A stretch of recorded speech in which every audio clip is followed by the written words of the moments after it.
வணக்கம். பாராளுமன்ற தேர்தலில் இந்த முறை பாட்டாளி மக்கள் கட்சி 3வது அணியில் போட்டியிடுது. அதாவது திமுக அண்ணா திமுக கூட்டணி இல்லாமல் இந்த முறை பாஜக கூட்டணியில் இந்த முறை பாட்டாளி மக்கள் கட்சி போட்டியிடுது. 10 தொகுதிகளில் போட்டியிடுது. ஏற்கனவே 2014ஆம் ஆண்டு இதே மாதிரி பிஜேபி கூட்டணியில் பாட்டாளி மக்கள் கட்சி போட்டியிட்டு அன்புமணி தர்மபுரியில் ஜெயிச்சார். இந்த முறை போட்டியிடுற 10 தொகுதிகளில் கள நிலவரம் எப்படி இருக்குது, பாமகவில் யார் வெற்றி பெறுவா அப்படிங்கிறத இன்னைக்கு நம்ம பார்ப்போம்.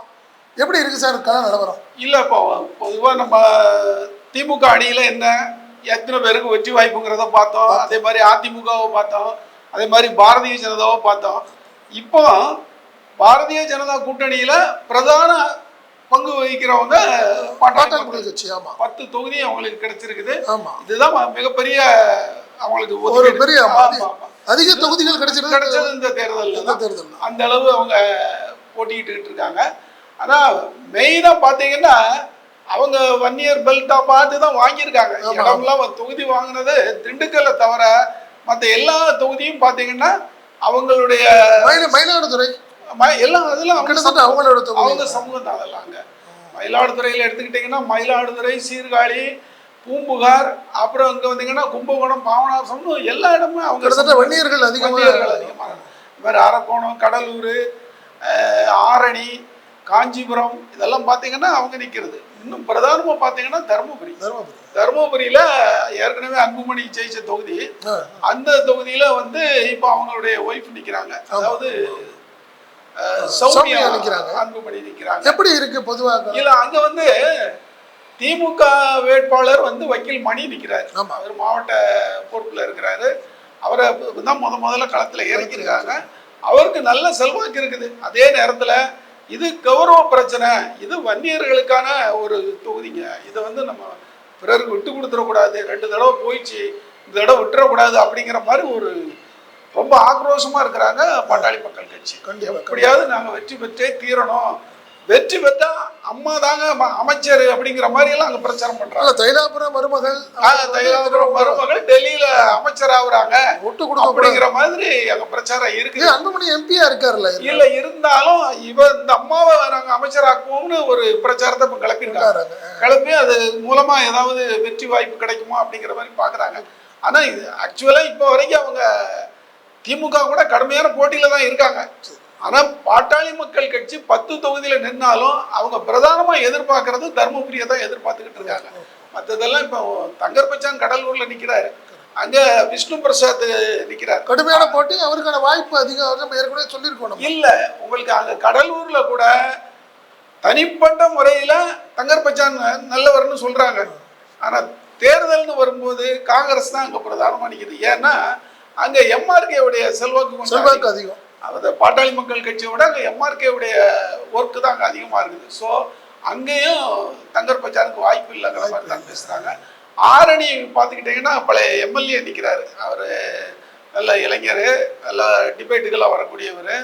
அவருக்கும் கொஞ்சம் டஃப்பாக தான் இருக்குது. இது நல்லா இருக்குன்னு சொல்கிறாங்க. சேலம் எப்படி இருக்குன்னு? இல்லை, அண்ணாதுரைக்கு சேலம் அண்ணாதுரை அவருக்கெல்லாம் வாய்ப்பு மிகவும் குறைவாக தான் இருக்குது. அங்கே வந்து இவர் தான் முதல் இடத்துல இருக்கிறாரு. செல்வ கணபதி திமுக கடுமையான அதிருப்தி அவருக்கு இருக்குது. அப்படி இல்ல அவர் எல்லாம் சரி கட்டி இப்போ எடப்பாடி தொகுதியில கூட அவர் அதிக ஓட்டு வாங்கிடுவாருங்கிற மாதிரி சொல்றாங்க திமுக. அதாவது சேலம் பார்லிமெண்ட்ல தான் எடப்பாடி சட்டமன்றம் வருது. அதுல கூட இவர் இந்த தடவை திமுக வாங்கிரும் அப்படிங்கிற மாதிரி அவருடைய ஒர்க் இருக்குது. ஸோ 10 தொகுதியும் பார்த்துக்கிட்டீங்கன்னா வக்கீல் பாலு வந்து அரக்கோணத்துல அடிக்கிறாரு. அரக்கோணம் அவரு பூர்வீகமா அரியலூர் மாவட்டத்துக்காரரு. அவரை கொண்டு அரக்கோணத்துல போட்டு அரக்கோணத்துல அவரு பெரிய ஜாம்பவான் பணத்துல. யாரு? திமுக வேட்பாளர் ஜெகத் ரட்சகன்ட்டு. அவரு ஆக்சுவலா எதை எதிர்பார்த்தாருன்னா கடலூர் கிடைக்கும், கடலூர்னா நமக்கு பக்கத்து மாவட்டம், அதுல ஜெயிச்சிடலாம் வச்சிடலான்ட்டு அவரு ஆக்சுவலா இந்த தேர்தல் அறிவிப்பு வந்த உடனே கடலூரை தான் அவங்க எய்ம் பண்ணிக்கிட்டு இருந்தாங்க. ஆனா கடலூர்ல விஷ்ணு பிரசாத் நிக்கிறாரு அப்படின்னு தெரிஞ்ச உடனே தான் இவரை தூக்கி அங்க போட்டாங்க. அங்கே போட்டு தங்கர்பச்சானை இறக்கிறாங்க. மயிலாடுதுறை நிலவரம் சரியில்லை பாட்டாளி மக்கள் கட்சிக்கு. காரணம் என்னன்னா கடைசியாக வேட்பாளர் அனௌன்ஸ் பண்ணாங்க. இல்ல காங்கிரஸ் வேட்பாளர் கடைசியா அறிவிச்சாங்க பண்ணாங்க. பட் நீங்க அங்க பாத்தீங்கன்னா ஸ்டாலினுக்கு வந்து ஒரு பெரிய செல்வாக்கு இல்ல அப்படிங்கிற மாதிரி சொல்றாங்க. இல்ல அவர் பேரூராட்சி தலைவரா இருக்கிற ஆடுதுறையில இருக்காரு. அது நம்ம கோசிமணி ஊர். ஆமா, அந்த ஊர்ல ஒரு பேரூராட்சி தலைவரா இருக்கிறாரு. ஆனா கூட அவருக்கு அந்த சமூகத்தினுடைய ஓட்டும் சுதாவும் வன்னியர் தானே. ஆமா, எல்லாருமே அங்க 3 பேருமே வன்னியர். அதே மாதிரி இன்னும் பாத்தீங்கன்னா அதிமுக வேட்பாளர் பாபு இருக்காரு, அவர் பவுண்டராஜோடைய பையன். பவுண்டராஜ் மாவட்ட செயலாளர். இவரு இளைஞர் அணி மற்றும் இளம் பெண்கள் பாசறையுடைய மாவட்ட செயலாளர். இவரும் கடுமையான போட்டி தான் கொடுக்குறாரு. அதாவது காங்கிரஸா அங்க வந்து அதிமுகவாங்கிற மாதிரி தான் போட்டி இருக்கு. பிஎம்கே 3வது இடத்துக்கு போயிடுது. பிஎம்கே ஸ்டாலின் வந்து 3வது இடத்துல தான் இருக்கு. அதனால மயிலாடுதுறை கூட அவங்களுக்கு வாய்ப்பு இல்ல. திண்டுக்கல் எப்படி இருக்குது? திண்டுக்கல் வந்து இவங்க பாமா நிக்கிறாங்க. கடுமையான பிரச்சாரம் பண்றாங்க. நல்ல பிரச்சாரகர் அவங்க. நல்ல மக்கள்கிட்ட அதாவது பூச்சி மருந்து இந்த இதெல்லாம் போட்டு பூச்சி மருந்து அடிக்கிறாங்க. நல்லா எல்லாம் பண்றாங்க. ஒரு சாணம் பிடிக்கிறதெல்லாம் பாத்தீங்களா? கடுமையான உழைப்பாளிங்கிறது தெரியுது. ஆனா போன தேர்தல்ல திமுக வேட்பாளர் வேலுசாமி எம்பியா இருந்தவர், அவர் 5.5 லட்சம் ஓட்டு வித்தியாசத்துல கம்யூனிஸ்ட் இல்ல உங்களுக்கு. இதோட கம்யூனிஸ்டா இருந்தாலும் அவ்வளவு வெற்றி பெற்றது. இந்த தடவை இவங்க பாமக அங்க போய் ஜெயிக்க முடியுமா? ஜெயிக்க முடியாது. பட் ஒரு அதிருப்தி இருக்கும்ல. இல்ல இல்ல இல்ல நீங்க நம்ம பேசணும்ல. நீங்க சௌமியாவை பாத்தீங்கன்னா செந்தில் பேட்டி கொடுத்துருக்கீங்க. செந்தில் இப்ப இருக்க எம்பியா இருக்காருல்ல, திமுக எம்பி, அவர் பேட்டி கொடுக்குறாரு. செந்தில் குமார் என்ன சொல்றாரு, திமுக வெற்றி பெறுவது கஷ்டம் அப்படிங்கிறாரு. அவர் பேட்டி ஓப்பன் பேட்டியில சொல்றாரு. அது ஒரு அதிருப்தியில கூட அவர் சொல்லியிருக்கலாம். ஏன்னா நமக்கு கொடுக்கலாம்.